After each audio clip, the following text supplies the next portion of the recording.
Hello students. तो जैसे कि थंबनेल में आपने देख लिया होगा, तो अभी मेरी बात है आपसे ऑर्गेनिक केमिस्ट्री की स्ट्रेटेजी के बारे में। 10 दिन रह गए हैं और इस 10 दिन में क्या क्या हम पढ़ें, कैसे कैसे पढ़ें, छोटी सी वीडियो आप सबके बीच में लेकर आऊँगा। कैसे ऑर्गेनिक केमिस्ट्री के सारे टॉपिक को कवर करना है, किन चीज़ों को छोड़ना है, किन चीज़ों को साथ लेके चलना है, ये सारी बातें इस वीडियो में डिस्कस करेंगे। आपको सबसे पहली बात, सिलेबस तो सबको पता ही होगा। ऐसा तो कोई नहीं है जिसको सिलेबस नहीं पता, सबको सिलेबस पता होगा। तो फर्स्ट थिंग अगर हम चेक करें पूरी ऑर्गेनिक केमिस्ट्री की स्ट्रेटेजी में, फर्स्ट अगर मैं लेसन की बात करूं, फर्स्ट आपका चैप्टर है हेलो एल्कीन एंड हेलोरीन्स। अब हेलो एल्कीन्स और हेलोरीन्स में हमें क्या क्या पढ़ना है? तो देखिए, सबसे पहली बात, आप एक चीज पे अपनी कमांड बनाइए, वो है आईयूपैक नॉमेनक्लेचर। आईयूपैक और कॉमन, ये दोनों नॉमेनक्लेचर अपने को कम से कम इतना तो याद होने चाहिए कि हम ये बता सके विनाइल क्या है, अलाइल क्या है, बेंजाइल क्या है, बेंजो क्या है, ठीक है, आइसो किसको बोलते हैं, नियो किसको बोलते हैं, टर्ड, सेकेंडरी, ये सब चीज़ें हमारी क्लियर होनी चाहिए। दूसरी चीज़, जितनी नेमिंग रिएक्शन आपको हर लेसन में दिखती हैं उनको आप एक पेज पे उतार के लिख लो कि ये नेमिंग रिएक्शन है। हेलोजन में कौन सी है? सेडजेफ रूल है, सैंडमेयर है, गटरमैन है, ठीक है। एलिमिनेशन में KOH एल्कोहलिक डालना है तो सेडजेफ रूल से एलिमिनेशन होगी। सेडजेफ और हॉफमैन में क्या डिफरेंस है? जहां पर बीटा हाइड्रोजन कम है वहां से अगर हम H निकाल रहे हैं तो वो हमारा सेडजेफ है। जहां बीटा हाइड्रोजन ज्यादा है वहां से अगर हम H निकाल रहे हैं तो ये हमारा हॉफमैन है। फ्लोरीन के केस में हॉफमैन लगता है। तो ये जो छोटे छोटे पॉइंट्स हैं, मार्कोनी रूल क्या है, एंटी मार्कोनी क्या है, H2O2 की प्रेजेंस में HBr ऐड करने पे एंटी मार्कोनी लगेगा, बाकी सब में क्या होगा, मार्कोनी लगेगा। तो ये सारी बातें आपकी एकदम क्या होनी चाहिए, क्लियर, एकदम क्रिस्टल क्लियर होनी चाहिए अगर आप चाहते हैं कि ऑर्गेनिक केमिस्ट्री में आपकी परफॉर्मेंस अच्छी जाए। तीसरी चीज वो है आपके मैकेनिज्म। अब मैकेनिज्म ज्यादातर अगर हम चेक करें, मैकेनिज्म हेलोकेन हेलोइंस में से तो मार्कोनी और एंटी मार्कोनी का है, बट एंटी मार्कोनी का हम कभी कभी ना छोड़ देते हैं, जिसको हम फ्री रेडिकल मैकेनिज्म बोलते हैं। परोक्साइड की प्रेजेंस में वो हमारा होता है। तो वो मैकेनिज्म भी हमें अच्छे से याद हो जाए, इस चीज का हमें खास तौर पे ध्यान में रखना है। और चौथी बात जो हम हेलोकेन में जनरली इग्नोर मारते हैं, जनरली ज्यादातर सब बच्चे इग्नोर ही मारते हैं, वो क्या है, वो है पॉली हेलोजन कंपाउंड।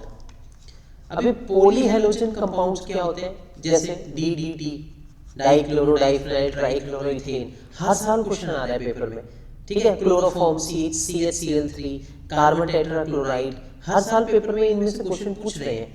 तो ये पॉली हेलोजन कंपाउंड के स्ट्रक्चर, DDT का स्ट्रक्चर, क्लोरोफॉर्म को डार्क बॉटल्स में क्यों रखते हैं? क्योंकि उसकी ऑक्सीडेशन हो जाएगी तो गैस निकलेगी, उसको बोलेंगे फोस्टीन गैस। तो ये चीजें आपकी क्लियर होनी चाहिए। फ्रीओन्स क्या होते हैं, क्लोरोफ्लोरोकार्बन्स हैं, इनके नाम हमें पता होने चाहिए, ठीक है। तो ये हल्की हल्की चीजें। और सबसे मेन बात जो कि 1 या 2 नंबर में फंसता ही फंसता है क्वेश्चन, वो है इनैंशियोमर्स। अब इनैंशियोमर्स क्या है, डाइस्टीरियोमर्स क्या है, मीजोमर्स क्या है, इनमें क्या क्या फर्क है, कायरल किसको बोलते हैं, अकायरल क्या होता है, तो हमें क्लियर होना चाहिए। इनैंशियोमर मतलब जहां मिरर इमेज बन रही है, डाइस्टीरियोमर्स मतलब मिरर इमेज नहीं फॉर्म हो रही बट वो उल्टे हो रहे हैं, आइडेंटिकल भी नहीं है, मिरर इमेज बट फॉर्म नहीं हो रही है। मीजोमर्स क्या होते हैं, ऐसे जिसमें कायरल कार्बन है, कायरल कार्बन होने के बावजूद भी आपकी मिरर इमेज नहीं बन रही है क्योंकि उसमें प्लेन ऑफ सिमेट्री है।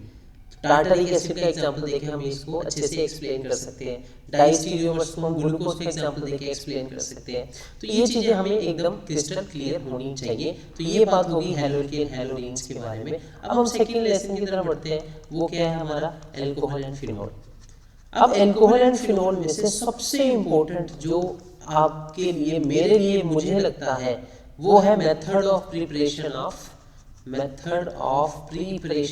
Alcohol, method of preparation of phenol, alcohol दोनों। फिनोल की 5 है, क्यूमीन से बना दो, ठीक है, क्लोरोबेंजीन से बना दो।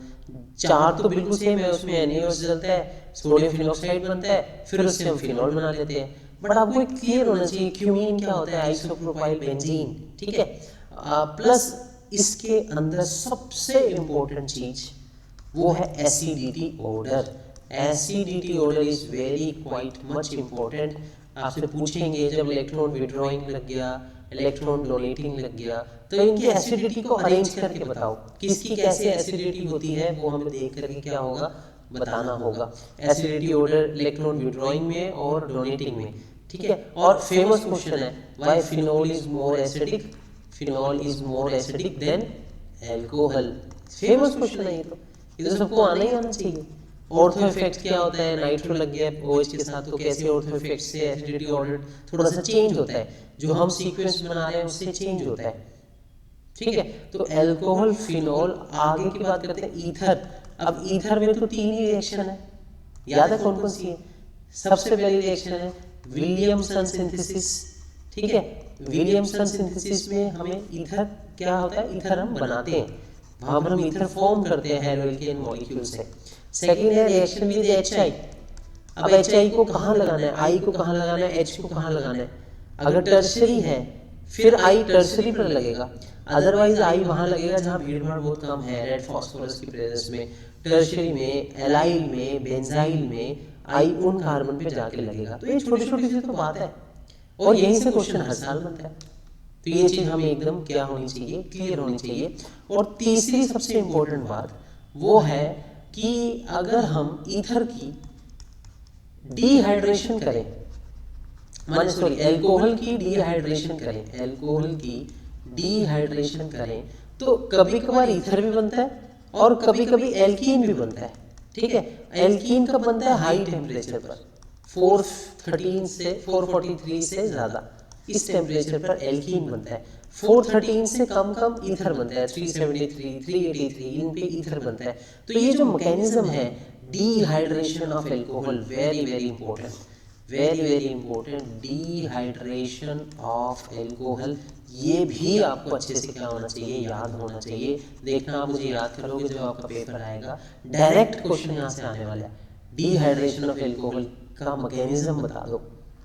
जब एल्कोहल से ईथर बन रहा है उसका भी मैकेनिज्म, और जब एल्कोहल से एल्कीन बन रहा है उसका भी मैकेनिज्म। तो ये चीज भी हमारी क्या होनी चाहिए, एकदम क्रिस्टल एंड क्लियर होनी चाहिए एल्कोहल, फिनोल, ईथर में। प्लस मैंने यहाँ पर फिजिकल प्रॉपर्टी का जिक्र नहीं किया, बट क्वेश्चन आता है, स्पेशली क्वेश्चन आता है बॉइलिंग पॉइंट से रिलेटेड। बॉइलिंग पॉइंट 4 बातों पर डिपेंड करता है, नंबर ऑफ कार्बन एटम, और किस पर, सरफेस एरिया पर, और किस पर, हाइड्रोजन बॉन्डिंग पे, सरफेस एरिया पर और हाइड्रोजन बॉन्डिंग पे। अगर हाइड्रोजन बॉन्डिंग है तो वहां बॉइलिंग पॉइंट क्या हो जाएगा, ज्यादा हो जाएगा। सरफेस एरिया बड़ा मतलब प्राइमरी वाले का ज्यादा होता है, सेकेंडरी टर्शियरी का कम होता है। नंबर ऑफ कार्बन मतलब ज्यादा कार्बन है, ज्यादा कोवैलेंट बॉन्ड है, ज्यादा बॉइलिंग पॉइंट आपका क्या होगा, फॉर्म होगा। तो ये चीज हमारा डिहाइड्रेशन ऑफ एल्कोहल से पार्ट क्या है, अच्छे से क्रिस्टल क्लियर होना चाहिए।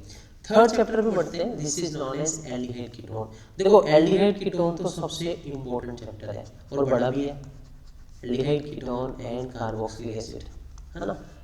इसकी खास बात मैं बताऊं आपको, इसकी खास बात है, अगर आप लेसन को उठाओ, एनसीईआरटी बुक खोलो, तो खोलते सार आपको पता लगेगा कि मेथड ऑफ प्रिपरेशन अलग अलग है, एल्डिहाइड के अलग है, कीटोन की अलग है।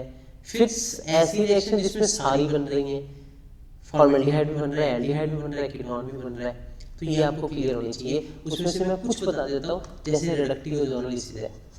अब ये रिडक्टिव ओजोनोलिसिस आपको एकदम क्लियर होना चाहिए, रिडक्टिव ओजोनोलिसिस कैसे करते हैं, जहाँ पे डबल बॉन्ड होता है वहाँ ओजोन ऐड करते हैं, और वो ओजोन ऐड करने से क्या होता है, वो डबल बॉन्ड को क्या करती है, ब्रेक करती है 197 पे, है ना। वो डबल बॉन्ड ब्रेक हो जाते हैं, हमारे घर बन जाता है, this is called reductive ozonolysis. ये क्लियर होना चाहिए, कितने कार्बन ले एल्डिहाइड बने, कितने कार्बन ले फॉर्मेल्डिहाइड बने, ये चीज हमारी एकदम क्लियर होनी चाहिए।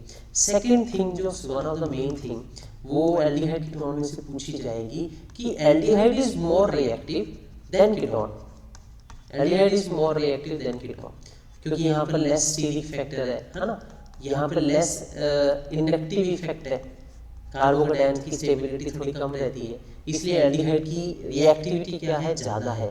और इवन की एल्डिहाइड की 2 रिएक्शन हम आगे करते हैं, एक हम करते हैं न्यूक्लियोफिलिक एडिशन रिएक्शन, जिसमें हम HCN ऐड करेंगे तो सियानोहाइड्रिन बनेगा, जिसमें हम एल्कोहल ऐड करेंगे तो हेमी एसिटल बनेगा, एल्कोहल दोबारा से ऐड करेंगे तो एसिटल बनेगा, ग्रिग्नार्ड रीजन से एल्कोहल बनेगा।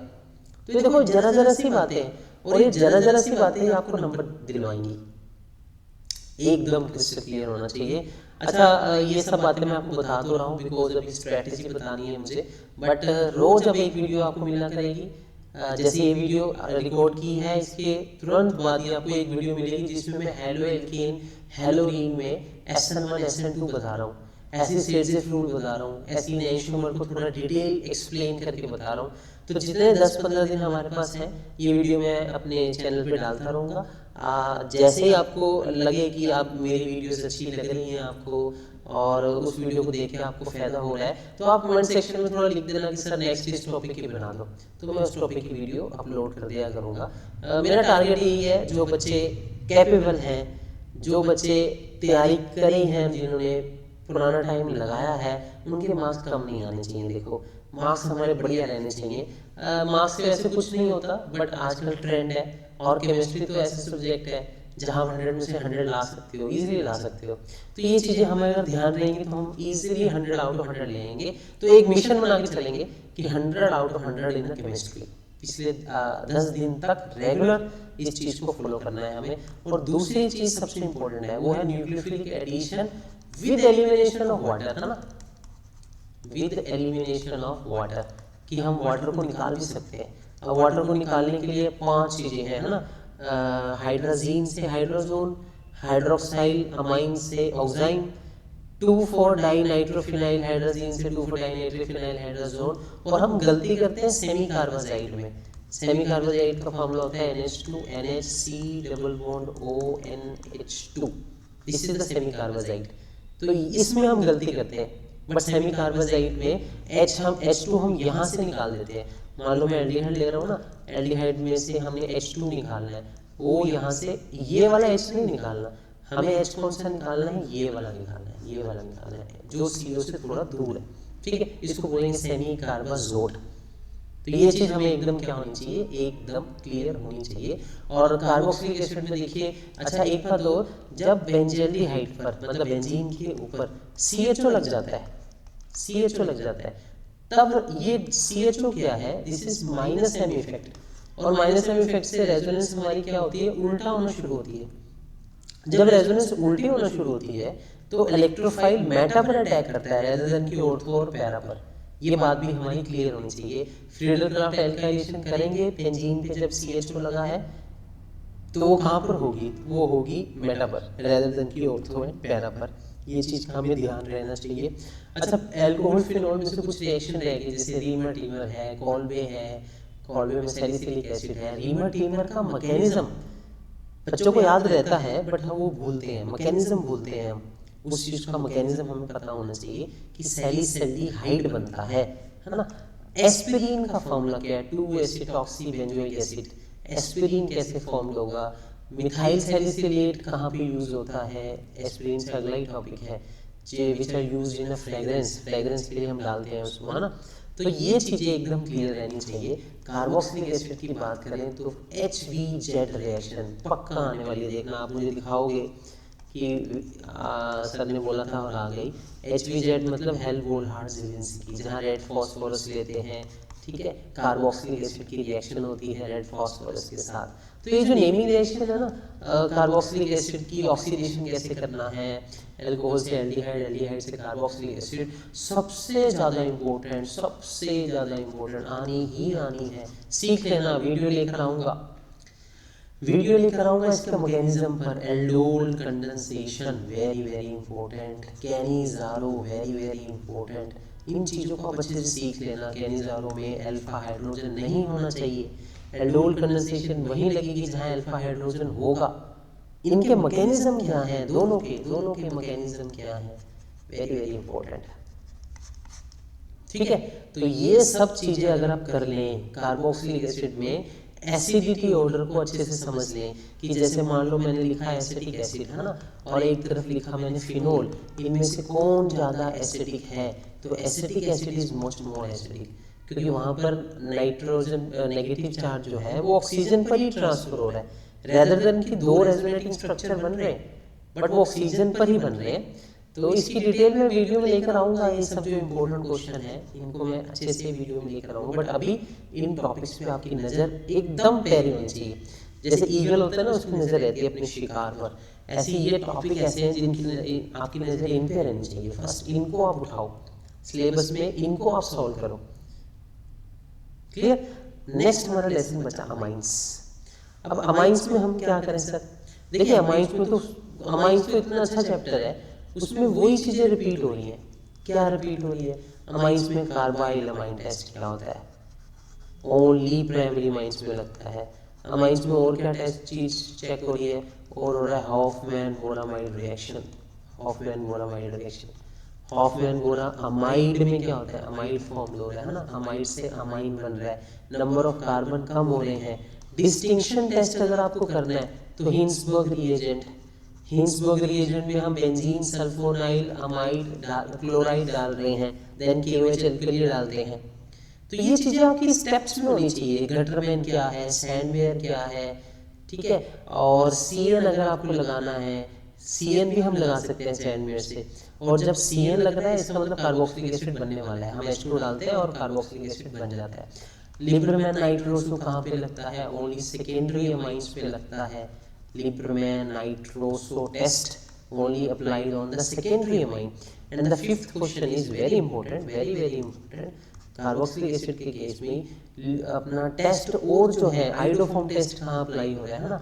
आइडोफॉर्म टेस्ट वही होता है जहाँ पे CH3C डबल बॉन्ड हो या फिर सेकेंडरी एल्कोहल हो, CH नॉट सेकेंडरी, CH3CHOH ये वाला एल्कोहल हो, वहाँ पे ये टेस्ट अप्लाई होते हैं, ठीक है। डाइएज़ोटाइजेशन होता है, फिर एनिलीन की असाइलेशन करते हैं हम। एनिलीन की असाइलेशन हम इसलिए करते हैं ताकि एनिलीन की पावर क्या हो जाए? कम हो जाए। एसिड क्लोराइड डालते हैं और इसकी असाइलेशन हो जाती है, यहाँ से हम एनिलीन की पावर को कम कर देते हैं और फिर इसकी हैलोजिनेशन कराते हैं, then it will give the mono product, ortho या फिर पैरा। अदरवाइज अगर आप एनिलीन में सीधा हैलोजन ऐड करो तो तीनों पे लग जाएगा, ऑर्थो मेटा पैरा तीनों पे लग जाएगा। तो ये देखो छोटी छोटी सी बातें हैं। और सबसे इम्पोर्टेंट क्वेश्चन रह गया, सबसे इम्पोर्टेंट क्वेश्चन रह गया, वो है बेसिसिटी। वो है हमारा बेसिसिटी। 100% लिखवा लो भाई, साइन कर रहा हूँ यहाँ पर, साइन करके दे रहा हूँ। 100% इम्पोर्टेंट। बेसिसिटी कैसे फाइंड आउट करनी है? प्राइमरी की, सेकेंडरी की, टर्शियरी अमाइंस की बेसिसिटी कैसे फाइंड आउट करनी है? इन गैसियस फेस में अलग होगी, इन एक्वस फेस में अलग होगी। ये सब डिटेल में ऑलरेडी बना चुका हूँ, मेरे पुराने लेक्चर अगर आप चेक करो वहाँ होगा। फिर भी ये जो 10 दिन की सीक्वेंस है, इस 10 दिन की सीक्वेंस में हम सीरीज लेकर आ ही रहे हैं और लेकर आएंगे। कैसे कैसे हमें बेसिसिटी ऑर्डर को चेक करना है। सबसे पहले सेकेंडरी अमाइन की बेसिक होती है, देन हमारा कौन सा होता है टर्शियरी, देन कौन सा होता है प्राइमरी। इथाइल के केस में, और अगर मिथाइल लगा हुआ है सेकेंडरी, देन प्राइमरी और then tertiary. This is methyl के केस में। मिथाइल के केस में इंडक्टिव इफेक्ट को प्रेफरेंस देते हैं, मिथाइल के केस में इंडक्टिव को देते हैं, मिथाइल के केस में सॉल्वेशन इफेक्ट को देते हैं। और अगर गैसियस फेस है तो tertiary, then secondary, then primary. Okay, तो दीज आर द 4 चैप्टर्स जिनके बारे में मैंने आपको बताया। और इन 4 चैप्टर्स को अगर आप अच्छे से कर लो, अगर आप अच्छे से समझ लो इन टॉपिक्स को, तो ये जो ऑर्गेनिक केमिस्ट्री का हुआ है ना कि ऑर्गेनिक केमिस्ट्री नहीं आ रही, ऐसा हो रहा है, ऐसा हो रहा है, सीधी सी बात है, हम मेहनत नहीं कर रहे इसलिए नहीं आ रही। हम मेहनत करेंगे तो तुरंत आ जाएगी। और मैं अपनी चैनल पर वीडियो लेकर आने वाला हूँ 10 दिन रोज। आपके फर्स्ट जब केमिस्ट्री का पेपर के बीच में छुट्टियाँ होंगी, उसमें रोज कोई ना कोई video important topic just for NCERT। अभी हम यहाँ कंपटीशन JEE नीट के लिए फोकस नहीं है, we just focus towards the NCERT के इंपॉर्टेंट टॉपिक हम रखेंगे। होप आपको लेक्चर पसंद आया होगा। अगर पसंद आया तो एक बार लाइक और सब्सक्राइब कर देना, कमेंट सेक्शन में लिख देना नेक्स्ट वीडियो किस टॉपिक की लेकर आए। तब तक के लिए टेक केयर, बाय।